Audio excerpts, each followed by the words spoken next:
سے بڑی غداری کچھ ہو نہیں سکتی کہ ایک طبقے کو الگ کر دیا جائے، الگ تھلگ کر دیا جائے، محروم کرنے کی کوشش کری جائے، ذلیل اور رسوا کیا جائے۔ السلام علیکم ورحمۃ اللہ وبرکاتہ۔ دوستو، مولانا محمود مدنی صاحب نے کل 8 دسمبر 2024 میں بہار کے کشن گنج میں ایک بہت بڑا اعلان کر دیا ہے۔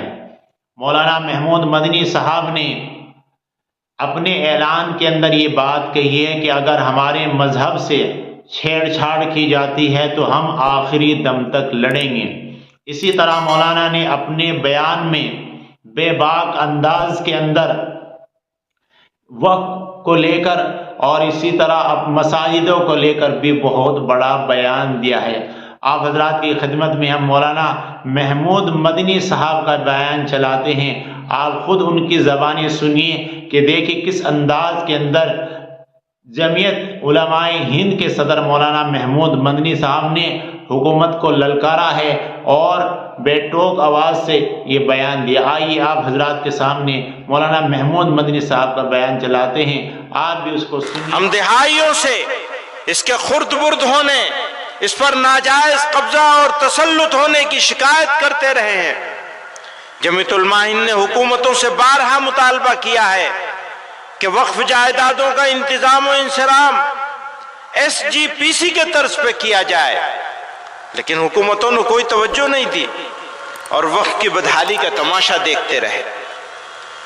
بزرگوں اور دوستو، اس پر مزید ظلم یہ ہوا کہ موجودہ حکومت اس طرح کی ترمیم کرنا چاہتی ہے کہ ناجائز قبضہ کرنے والوں کا قبضہ آسان ہو جائے اور جنہوں نے قبضے ناجائز کر رکھے ہیں ان کا تسلط مکمل ہو جائے۔ بزرگوں اور دوستو، یہ جو پروپیگنڈا کیا جا رہا ہے نا کہ جہاں پہ انگلی رکھ دیں گے وہ ہو جائے گی، یہ جھوٹا پروپیگنڈا ہے۔ اپنی ہی جائیدادیں ان کے اپنے وزیر نے اسی مرتبہ کے سیشن میں یہ بات کہی ہے کہ اتنی جائیدادیں اوقاف کی جو ہیں وہ لوگوں نے قبضے کر رکھے۔ اگر ہاتھ رکھنے سے وہ جائیداد مل جاتی ہوتی تو خود اوقاف کی جائیدادوں پر اتنے سارے لوگوں کے قبضے کیسے ہوتے؟ وہ جو میں نے شعر پڑھا تھا نا کہ شرارت خود کرے ہے اور ہمیں تہمت لگا دے ہے، وہ تو بھائی قبضے تم نے کروا رکھے ہیں۔ اور وقف بورڈ بنتا کیسے؟ حکومتیں بناتی ہیں۔ ہم کہتے ہیں مسلمانوں کے ہاتھ میں ہونا چاہیے وقف بورڈ کا بنایا جانا۔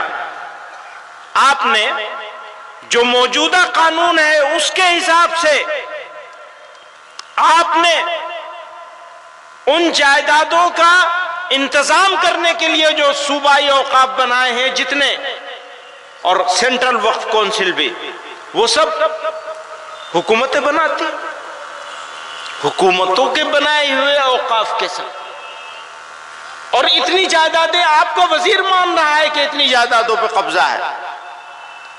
میرے بھائیوں بزرگوں، مسلمان کو کیا کرنا چاہیے؟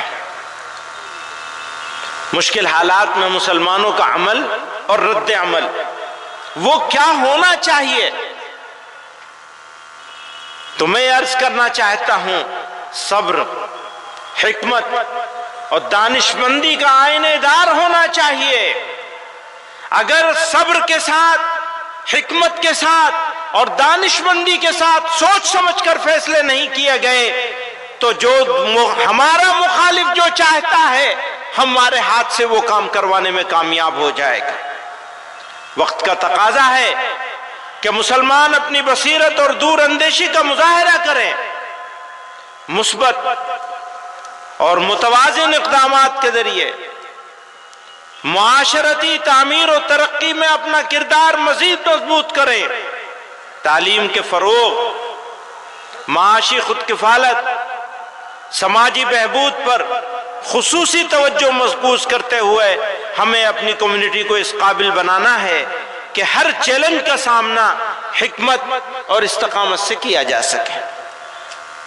ستم کتنا ہی رخ بدلے وفا کی خون نہ بدلیں گے، وہ ترکش اپنا خالی کر دیں ہم پہلو نہ بدلیں گے، مزاج باغبانی باغباں کا گر نہ بدلے گا، چمن والے بھی اپنا رنگ اپنی بو نہ بدلیں گے، جنوں والوں کی شوریدہ مزاجی بھی نہ بدلے گی، وہ جب تک طرز و انداز خمے گیسو نہ بدلیں گے، غموں کی ترجمانی ہو رہی ہے ہوتی جائے گی، یہ زخم دل نہیں ہیں پھول ہیں خوشبو نہ بدلیں گے، تیرا بخشا ہوا سرمایہ غم اتنا پیارا ہے کہ جام جم سے بھی ہم ایک بوند آنسو، کہ جام جم سے بھی ہم ایک بوند آنسو نہ بدلیں گے۔ میرے دوستو، مزاج دعوتی بنانا ہے۔ پروردگار عالم نے ہم کو اس سرزمین پر پیدا کیا اور ہمارے لیے یہ انعام ہے اس کا کرم ہے، اس کی مہربانی ہے کہ اس نے اس سرزمین پر ہم کو پیدا کیا۔ ہو سکتا ہے ہم کسی ایسی سرزمین پہ پیدا ہوتے جہاں سب ایک طرح کے لوگ ہوتے، ہمارے جیسے لوگ ہوتے۔ اللہ تعالی نے ہم کو اس مختلف خیال، مختلف عقائد کے سرزمین پر پیدا فرمایا اور ہمارے لیے اس سرزمین کو میدان عمل بنا دیا۔ یہ افسوس اور دکھ کی نہیں بلکہ خوشی، مسرت اور شکر گزاری کا موقع ہے۔ ہمیں یہاں موقع ملا ہے اللہ اور اس کے رسول صلی اللہ علیہ وسلم کی اطاعت کے ذریعے اسلام کی حقانیت اور اسلام کی دعوت پہنچانے کا۔ ضرورت اس بات کی ہے کہ مزاج دعوتی ہو، عداوتی نہ ہو۔ آج دیکھنے میں یہ آیا ہے کہ کچھ لوگ، کچھ جماعتیں، کچھ تنظیمیں اور ہمارے برادران وطن میں بھی تھوڑے پولیٹیکل فائدے کے لیے لوگ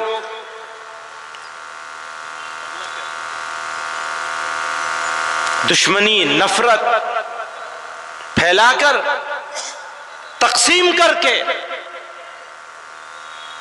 لوگوں کو بانٹ رہے ہیں، بانٹنے کا کام کر رہے ہیں۔ مجھے بتایا جائے کہ اگر اس ملک میں بسنے والے لوگ بٹیں گے، بانٹے جائیں گے تو ملک کے ساتھ دوستی ہوگی یا دشمنی ہوگی؟ اس سے بڑی غداری کچھ ہو نہیں سکتی کہ ایک طبقے کو الگ کر دیا جائے، الگ تھلگ کر دیا جائے، محروم کرنے کی کوشش کری جائے، ذلیل اور رسوا کیا جائے۔